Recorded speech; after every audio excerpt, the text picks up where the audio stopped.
Artlist.io. Look what the UPS guy just dropped off to us. This is actually the last piece to the puzzle, and we have been waiting for about 5 weeks for these to come in. If you guys saw my title and thumbnail, you probably already know what the objective of this video is. And if somehow you missed it, we are actually going to be bagging my Lamborghini Gallardo. I've been waiting patiently for this package to come in, and that's kind of why it took me a little bit to get a video out to you guys. This is actually, or should be, the bags inside of here.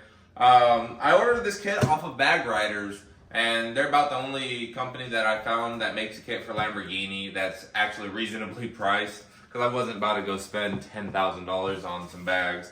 I think in this one I ended up spending about like $32 or $3,300.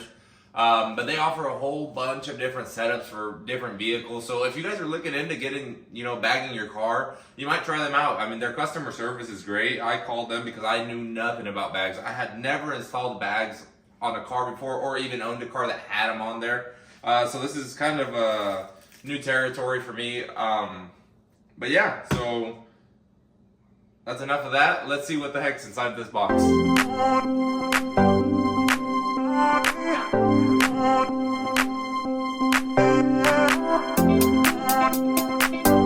Artlist.io.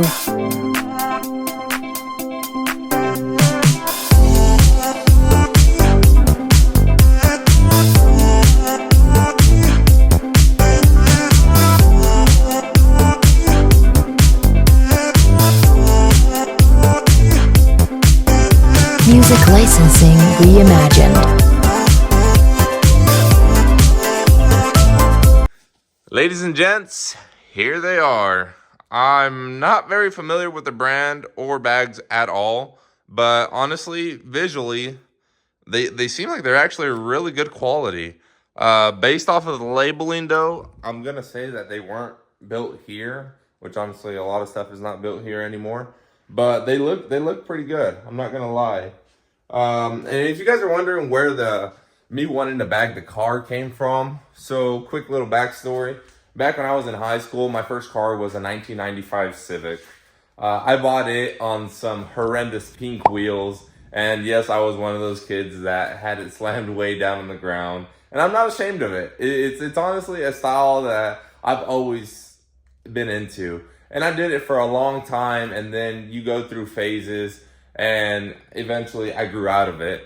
I got into more of a drag racing look.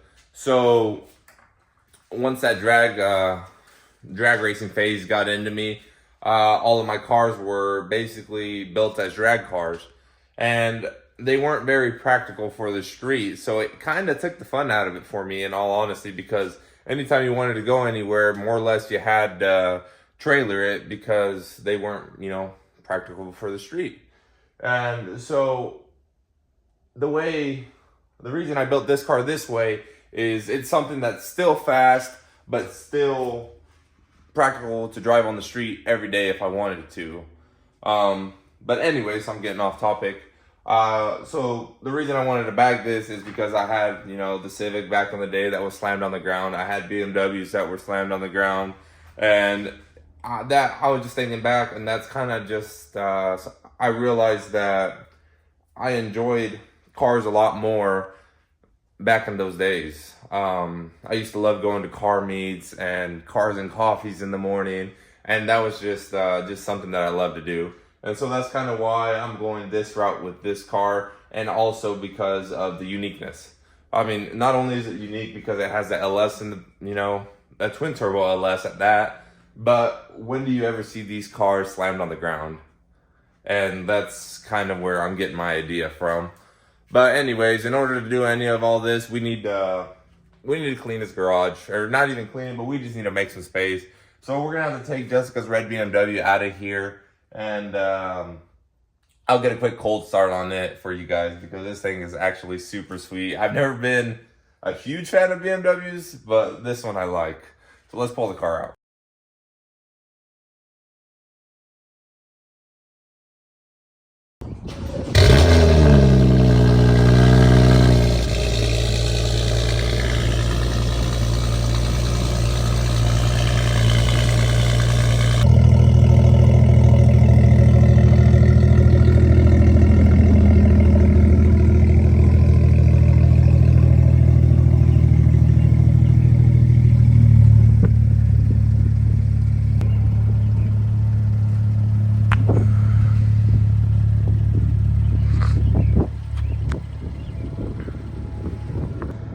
I don't know about you guys. I mean, for that car only being a 2015, I feel like the thing is sick. And you probably won't believe this either, but we only paid 12 grand for it. I mean, 12,000 is a lot of money, but I feel like that's a lot of car for the money. It has like 130,000 miles. It's got, what has it got? It's got downpipes. It's got straight pipe exhaust. It's tuned. I think it makes like over 400 horsepower is what the previous owner had told us. But, I mean, the interior is just very nice, and I don't know. I'm not gonna lie, it's growing on me. But let's start this car up now, and so that way we can move it over to the center of the garage so we can get a little bit more space.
There she is, you guys, her final resting place. The next time we see her, she is going to be sitting on the ground. And I wish we had a little bit of a better space to work on her. Unfortunately, the shop's not ready yet. And actually, how about I give you guys a little update on that?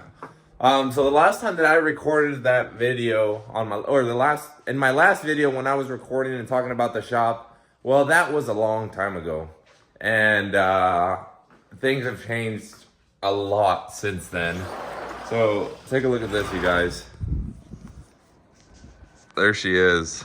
And that's me and my company building this. It's taken us a little bit because we do it on our spare time, but that's a 30 by 50 with a 14-foot wall. There's still a lot left to do, but for the most part, I mean, she's up there, and I'm super excited to get that done, so that way I can provide a little bit better quality videos for you guys and just a lot cleaner workspace, and I think it'll help the channel a lot, just to be able to work in a clean environment. But let's get started on bagging this car.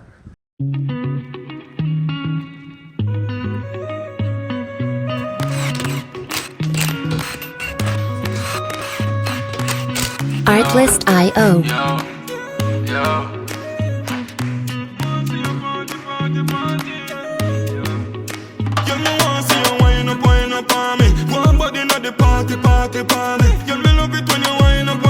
I think these are actually the original ones that came on the car. The car's a 2006, so I imagine that's what that 05 means.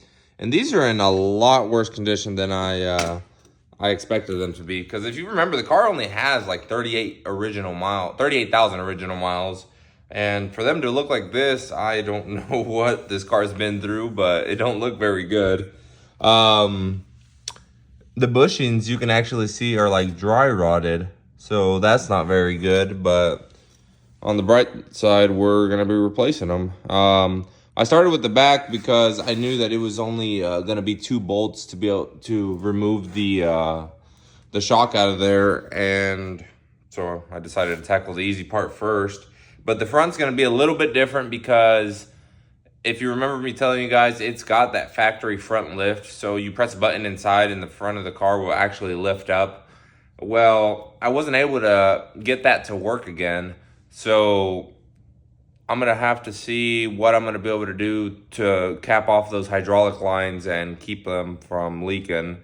But I'm going to go ahead and throw this shock back in there, move to the other side, get it knocked out. That way we can see what the front is about.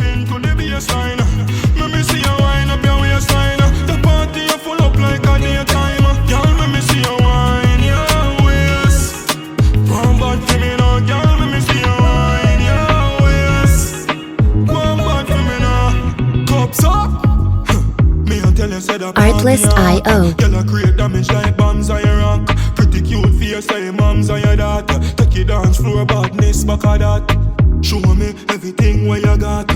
Bend over then you arch up your back. I can't like you, me no want like that. No sir, yeah, you ball a girl and I know behavior. Music licensing reimagined. She make me stand at things like me, yeah. Would I trade anything just for there, yeah.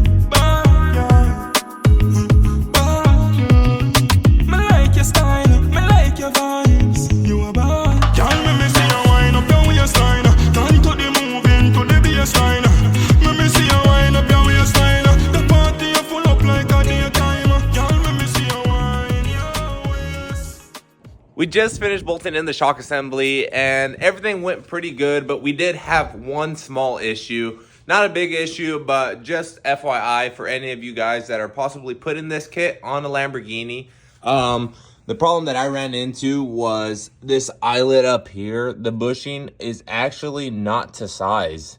And I don't know if it was just the mess up on my kit or they all come that way. But I ended up having to take a drill bit and reaming through here just to open up that bushing there.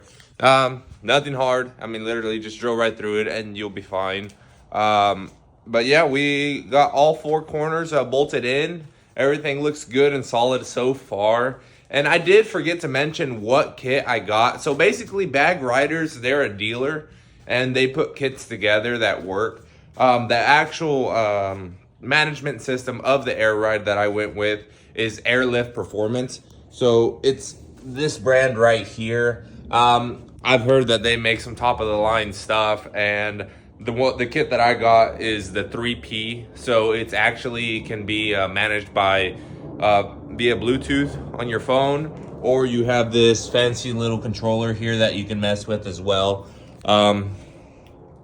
If I said something, I'm sorry, but to my knowledge, that's how it works. And you also can go through the process and choose what tank size you want. So the tank I went with is a 2.5 gallon tank, and that's because I'm going to be installing it in the frunk area. And as of right now, we don't have a lot of space to work with. So I went with the smallest thing possible that's still going to function properly. And this is where that customer service came in, because this is what they recommended me and they said that it would work just fine. I also went ahead and just went with a single compressor to try to eliminate some of the noise. The next step that we're going to be doing is we're going to be mocking everything up. The way that I went about it is I got a little bit of a head start. I made a template here of what the frunk area looks like. And basically it's a template that's going to sit in here. And I went ahead and cut it out of this particle board, wood looking stuff. And it's going to basically, see if I can get it in here with one hand, but it's going to slide in here like, well, maybe not. It'll slide in here like this. And now that I have that, my plan was to mount my tank this way, and then I planned on mounting the compressor on this side, and eventually I am gonna put fabric on this so that way it kind of blends in, it looks factory. But I'm gonna drill a hole here, somewhere in here, so I can run all my wires and harness so that way it's nice and tucked away. And then my plan for the manifold is to mount it up here on the whatever you want to call this, the firewall. But I think it's gonna sit up here like that, and I'm just trying to make it look as clean as possible and not all cluttered. And I don't have a lot of space to work with, so it's kind of complicated. I'm already gonna have to do a little work with the overflow tank for the intercooler. I'm gonna have to figure out what I'm gonna do with it to make it clear that board. But yeah, now we're moving on to the hard part. So let's get started mounting stuff.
We got everything mocked up in the car, and I think it's gonna work, you guys. We were tight on space, but everything seems to be fitting all right. And take a look. I mean, she's tight, but I think it's gonna work. And I just want to say, if you're thinking about bagging your car, just go ahead and do it. Pull the trigger. It's super simple. They make this so easy so anybody can do it. I mean, look at these instructions. They literally have a diagram that tells you where everything goes. And it makes it really simple. Basically, the way that it works is you have your compressor that's gonna feed air to your tank, and this is gonna hold your air, obviously. So it feeds through here, and then you have all these ports over here. Well, one of these ports has to go through this not this regulator, this filter, and then the filter is gonna come and feed this manifold. And what this manifold does is it acts as a brain. So this is what's going to control the it's what's going to control the whole air ride system. And basically you're going to run a line from this filter over to they're labeled. I'm not sure exactly which one it is, but over to one of these fittings, and then this is going to control the air that's distributed to each corner of the car. And then the rest of these right here is going to be like your front left, front right, rear left, rear right. And then you have one that's an exhaust. So basically it just vents to the atmosphere. And then you go ahead and you add this little deal, in which I'm sure all of you guys have seen before. It's basically like a valve that you put on your tire. And I think that's to manually air up the airbags if you potentially have a malfunction with your compressor. So that way you have a way of manually airing it up, which that's really cool. I mean, they're thinking ahead on that one. What else? Really, that's it. And then as far as the wiring goes, it looks a little scary, but it's not that bad. And I'm going to show you guys real quick. So they have it. So you got this relay. This relay is used for your compressor. These two wires, power and ground to your compressor. So you got, obviously, power and ground here. That's what you're going to run those to. These right here is really cool because it has an option to add leveling sensors, which is, I think, really neat, because in the future, maybe that might be something I want to do. Okay, and then you move further down the harness. This right here plugs into your manifold. This over here, power and ground to the battery. And then you have a pink wire here, which is a switched ignition that's ran off of a fuse. And then this right here is just where you're going to connect your little handheld deal. And then they also added in somewhere right here a little trigger wire, a signal wire. So if you wanted to go ahead and, maybe in the future you find out that one compressor is not enough, that trigger wire right there is to run a separate compressor, which is super awesome in my opinion. But yeah, I'm excited. I really am. Everything, you know, fitted in here really good. I'm going to pull it back out so that way I can run all of my wires first. And then that way I can just, you know, connect everything. But if I run into any other issues, I'll make sure to let you guys know. One thing I did notice though is make sure you read the instructions. So they want this manifold to sit higher than the compressor and the tank. And I imagine that that has something to do with moisture. So that way you don't get a bunch of moisture buildup inside of the manifold. But really, other than that, it's really straightforward. And if you're thinking about doing it, just go ahead and do it. It's going to be worth it. And I know you guys can do it. So let's get back to this and start running some wires.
Artlist.io. I heard man when I chat and chit. I come through like what's good, these wigs getting split. Man better breeze than sprint. It's long if I choose to bite down on these pricks. X's Bro, these wheels are worth more than half the cars in the lot. I know what's up with this. This is cool. Oh, he's got a gated shifter.